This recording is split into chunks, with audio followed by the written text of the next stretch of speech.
Hello and welcome to One Controller Port Podcast, episode 43.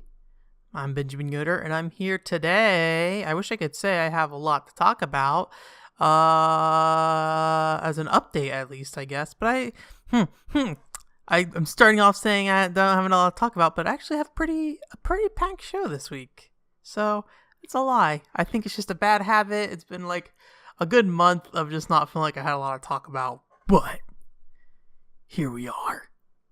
My nose smacks my pop card. So yeah. So I kind of wanted to do an update. Maybe is the best thing to say. A while back ago, and I think it's the last article I put out. I did a article on Final Fantasy 11 and an area called Selfiner in there. Selfiner, I don't know which one it is. I just saw it on a sign and I had to pronounce it myself. So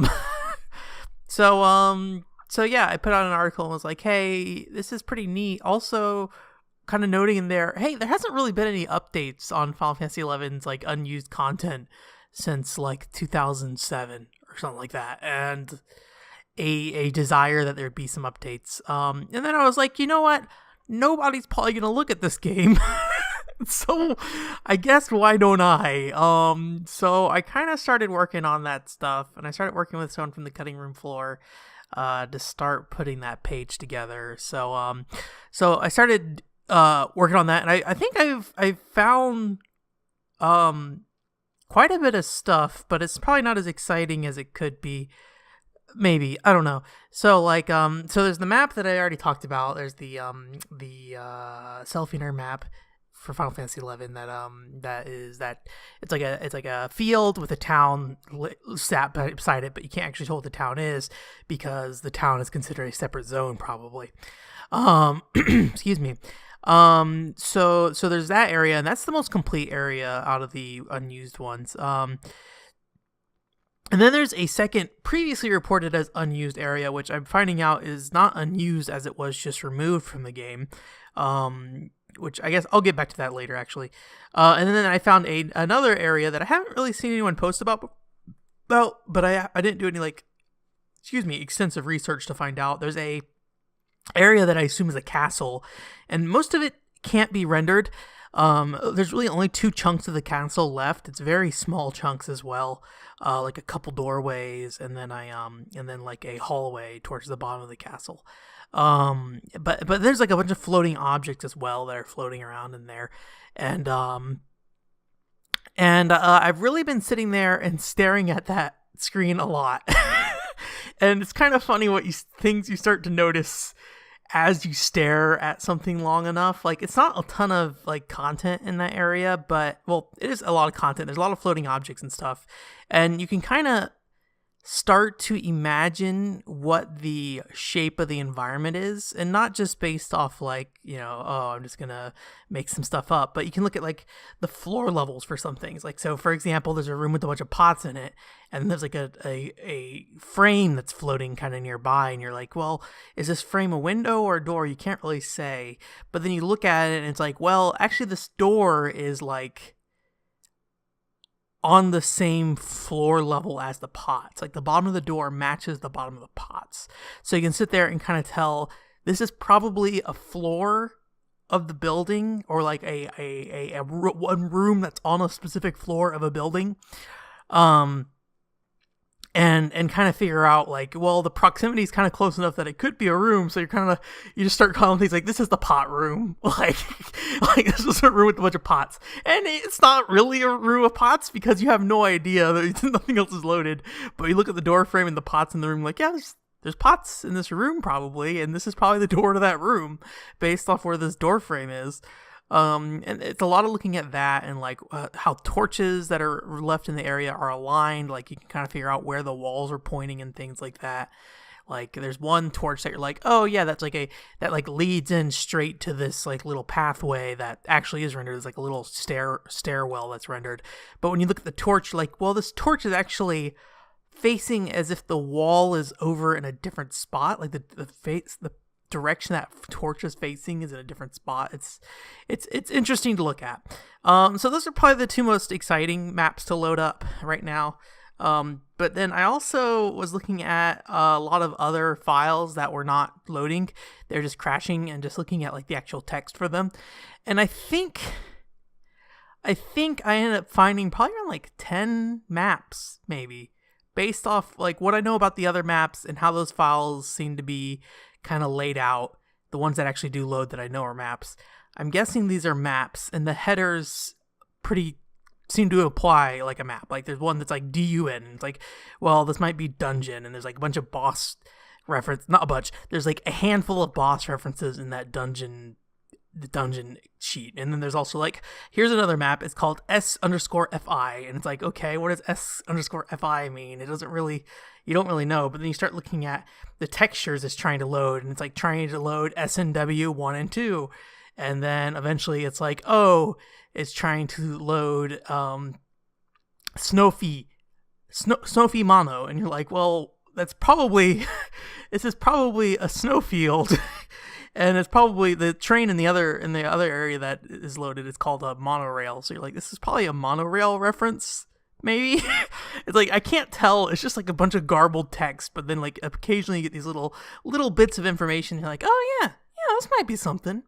And then there's like a bunch of other ones like town. There's one that's just tree, which if you look at the original trailer that was in that Selfie article, I'm guessing what it is the Boyata tree, the early version of the Boyata tree. So I am messing with this a little bit, but I mean the reality is that because the viewer is crashing while trying to load them, either those data files are like old formats that can't be loaded, or they are missing data. In the case of the castle one, it's missing data as far as I can tell, or the data that's missing is old that it can't be rendered anymore. So my hope is that it's just missing data, because if I actually go back to the original installation disks, I might be able to figure out to see if any of those maps load if it's just missing stuff, because all of those files were touched in like 2007. So there is a chance that something was removed or something like that in 2007 to like help make space and stuff like that. So I wouldn't say there's any particularly new updates on that front per se, other than just saying, yes, I see things that look like maps, and I can kind of identify what those maps are, and then kind of look at what footage they originally showed for the game and match them up and say, hey, like this map is probably this map. Like this is probably what this is. But I don't really know for sure. The other thing I've been looking for, and this isn't mentioned to, a circular arena with like a bunch of rocks that I found, or not found, it's been known probably around the time Selfie was originally found in like 2007. It's like a bunch of circular rocks, and at the time I recall people were saying it is a testing area for fighting monsters. Also, I think there's some guy being like, well, I picked a fight with the GM once and then we fought there, and it's like, you're probably a lying son of a bitch. But yeah, so I was looking at this area, and then I started doing some other research on a feature that was removed from the game in 2002, where when you change jobs, you didn't actually do it in your Mog house. You would be teleported to another area, and when you're teleported to that area, you would have the high polygon model from the character creator again. So if you don't know, for the beginning of Final Fantasy XI, which if you don't know Final Fantasy XI stuff, I'm so sorry. This first 10 minutes of this podcast, it's going to be an actual jumbled mess of nothing for you. But basically, when you make your character in Final Fantasy XI, there's like a high polygon count character model that you never see again after that. Well, originally you did see them again. It was when you changed jobs, you would go and teleport to this area, and as you change jobs, you could basically sit there and look at your high polygon count character model standing there. I don't know. I don't think they were doing anything. I think they just maybe had like an idle animation or something like that at the time. But like, I think a very simple one. I really don't know. The problem is that this was removed in about August 2002, and this is before the game came out in America or Europe. And I think it was before the Windows version came out or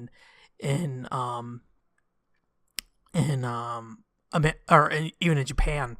So so you have this screen where you just have this high polygon characters, and what's different is that it's not just the create a character model, it's all the characters in their underwear instead. So when you're creating a character, they're in their starting gear, but in this one, they're in their underwear. So I was able to find some pictures of Mithra specifically because people were talking about like, oh, how sexy the body is, and because they have like the skimpiest underwear. So I was able to find some pictures of the Mithra one, but I want to actually find the models, especially since none of the other characters seem to have had pictures taken of them in this state. So that area that you loaded into was this other area that people were saying, oh, it's a battle test area. It's not, I'm pretty certain. Looking at the screenshots of the Mithra, you could tell what the background is, and you could tell what the formations are, and they match up in a way that makes sense. So yeah, those are the two things that I've been kind of pursuing instead of... I mentioned a while ago, it was like, well, podcasts don't really take up much of my time, so they don't really sacrifice articles, and then videos are, and then the stream doesn't really take up too much of my time, so they don't really sacrifice like articles and stuff either. This digging into Final Fantasy 11 stuff definitely sacrifices my time for writing articles or making videos. It's so time consuming and tedious at times, and the tools I'm using are great for like viewing completed content in the game. For like, if you want to go look at whatever, Southern Sandoria, you can do whatever, you're gonna go look at it, and it's as it is in the game for the most part. There's occasionally some graphical glitches and stuff like that, but and sitting down and like trying to parse out these old areas that aren't loading properly, they're their own challenge, really. So complete like 180 turn of let's talk about like data mining Final Fantasy 11 stuff, and I thought I kind of just wanted to talk a little bit about Nintendo Direct. I watched Nintendo Direct, and I thought it was if whenever I watch these Nintendo Directs, and really any press conference in general, like a Sony press conference or a Microsoft press conference, I think about it from two perspectives. One, I think about it from how good is the show to a gaming audience as a whole. And then on the second side, or maybe even less so a gaming audience as a whole, but like to their respective audience. So like if you look at it like a Sony show, you ask, would Sony fans be pleased with this? And then I ask also, what do I care about this? And Nintendo stuff is generally where my interests lie, but there's definitely plenty of times where at least, well, it's hard to say because like I like third-party support on PlayStation and Xbox and stuff like that. I don't really have much interest in first-party software for PlayStation and Xbox. There's definitely exceptions. Freedom Wars is an exception, a great exception. I will never stop talking about Freedom Wars, apparently. And Nintendo is another exception. But I just kind of want to go to quick hits down the list of what my thoughts are from, I guess, both perspectives. We'll try both perspectives, but depending on how this goes, we might just cut down to my thoughts. And I'm using a Nintendo Everything article, so all this stuff's probably going to be out of order, but that's okay. Actually, it is definitely out of order because this is the end of the conference. So you had the announcement of Super Smash Bros. For Switch. I really don't have any feelings or thoughts about that. The fact of the matter is that like Splatoon is such a big Nintendo franchise these days. There's no way it would not appear in Smash Brothers. That'd be crazy. I think people like. It was a good announcement, but for me personally, it was whenever there's. I'm not a big fan of teasers. I want to see the game pretty quickly. And I don't think the teaser was as elaborate or as nice as like the Brawl one or something like that. That was a decent teaser back in the day. The new single player content of Splatoon 2. I have not played through Splatoon 2 at all in general, so I will not be getting the Octoling single player content, but at least not anytime soon. But like people have been, when I was playing Splatoon 1, even before I was playing Splatoon 1, I remember people were like saying, "Hey, we want to be Octolings. We want to play as Octolings." So it's pretty cool that you can finally at least play it in the single player. And it looks like, unlock it in the multiplayer as well. It looks like, so hey, that's pretty cool. That's neat. That game probably needs more character variety, at least compared to when I looked at it last. I think there was only like a handful of hairstyles for each character, or each boy or girl. So the more character variety, the better, in Splatoon 2. Because I think a lot of part of that game is fashion as well. And I think being able to modify your character is pretty important about that. I'm going to skip the other Splatoon 2 updates. I don't care about Mario Tennis Aces. I don't know. I think there's a small group of people who like Mario Tennis Aces, but I don't think it'll be like a huge thing. But you know, it's a title they need. Nintendo needs that kind of software out there. Kirby we can skip because that's like out this week, I think. Yeah. Octopath Travelers on July 13th. I don't know. I'm not feeling too good about going through this list. Let's just go even faster. Octopath. I want to like Octopath. Here, just go. I want to like Octopath Traveler, and I would like to play it, but like at the same time, I think about how I never ended up playing Bravely Default. I never ended up playing Bravely Default second, whatever it was, second something. And Octopath Traveler will most definitely fall in that same place, most likely. Captain Toad's Treasure Tracker. I don't really. Yeah. I mean, it's another. It's nice that they're doing an enhanced Wii U port. I like the enhanced Wii U ports. I don't really want the straight ports for the most part. Yeah, I never played the first one on the Wii U, so hey, this would, I guess, be the one to get. I would need to look into the gamepad controls and see like how those gamepad options affected the game, because you're going to lose that with the Switch, obviously, and like see how they adapted them and things like that. I would probably rather play with the gamepad than the Joy-Cons. And honestly, a game like that, I probably would sacrifice the content to have more interesting controls. Crash Bandicoot, that's a game already out. Come HD, game already out. South Park, game already out. Sushi Striker, The Way of the Sushido, I thought that game looked kind of bad, but I like the style of it a little bit. I don't know. It looks like borderline like cheap American anime or something like that. I don't think it's a Western title, but I could be wrong. But it has some interesting looking cutscenes with like some fun character designs. I don't know how much I care about the gameplay, but I think it's one of those games that you have to really sit down and like dig your claws into. I don't care about Dark Souls Remastered. That's an old game. Travis Strikes Again, No More Heroes. I don't know how I feel about Travis Strikes Again still. I think I like it better than what I thought I was going to like it. It being like a isometric kind of hack and slash thing. But I definitely want to see more. I don't know what it was. It's just there's so much footage out of context that I really had a hard time putting my finger on like what exactly I wanted out of that game.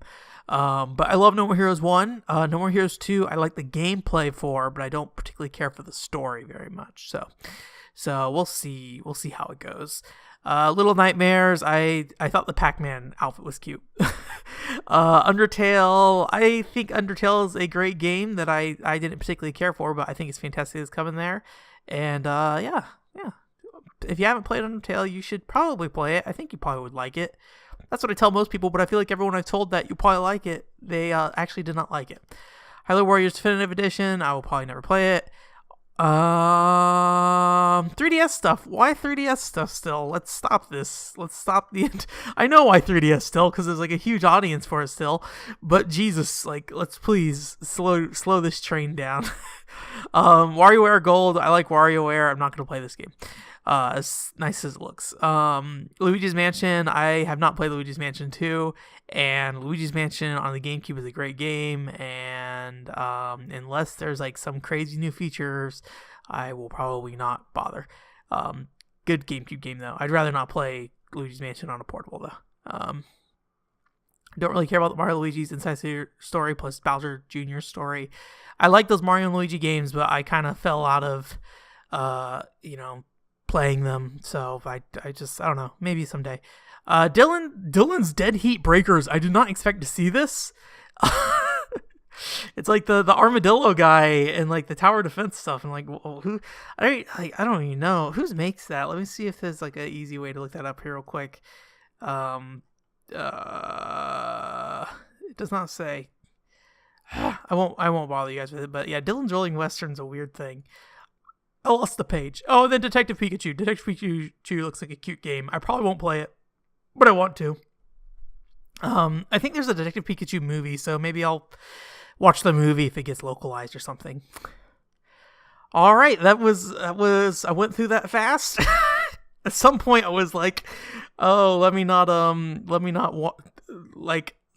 get stuck on some of this stuff because Yeah, I just, I don't know, like, anyways, my general feelings of the Direct, really nice Direct. I personally didn't have a lot of games that I wanted in it, but that's pretty much every press conference for me now. The last time I was excited at the press conference was when they announced Phantom Dust 2, not because I've played Phantom Dust or like it, because I was like, why the fuck would you announce Phantom Dust 2? You are crazy. I'm so happy you're announcing Phantom Dust 2. Okay, quick fortune cookie time. Street Fighter 2 Turbo Edition for Super Nintendo. What do you say about Street Fighter 2? Everyone knows what Street Fighter 2 is. Like, what do you say about Turbo Edition? I mean, obviously Turbo Edition, like, what? Like, I don't need to tell you about Street Fighter 2. Like, do I have a decent story? Like, what I like about these is that usually I have, like, some kind of interesting angle or something to say about a game, or, like, it's a game that not many people played, or I try to do something, like, off the top of my head. But, like, Street Fighter 2 Turbo, what do you say? There's that, like, pause screen sound effect. We're gonna keep this short. When you pause Street Fighter 2, maybe specifically the Turbo version, you get this, like, weird, like, sound, and I don't know why that sound exists, or what, who created it, for what reason. Was it just a mix of random, like, grunt sounds that people did, and they just, like, put it in the pause menu? I don't even know. It's such a weird sound. I'll clip it in here if I can find it. But, like, oh, what? That's gonna do it for this week. I have nothing to say about Street Fighter 2, I'm sorry. Like, what do you say? That everybody knows what Street Fighter 2 is. Everybody knows what Street Fighter 2 Turbo Edition is. Turn turbo up, make it go faster. I guess it's interesting that you can, like, customize the speed of the game. They weren't just like, oh, this is the speed you go. Like, this isn't just like we're updating the speed of Street Fighter 2. It's like, no, we're updating the speed settings of Street Fighter 2 so you can do whatever the heck you want. So, yeah, Street Fighter 2 Turbo, that is my Street Fighter 2, I guess. Everyone has a Street Fighter 2, I think. That was the one I grew up on, so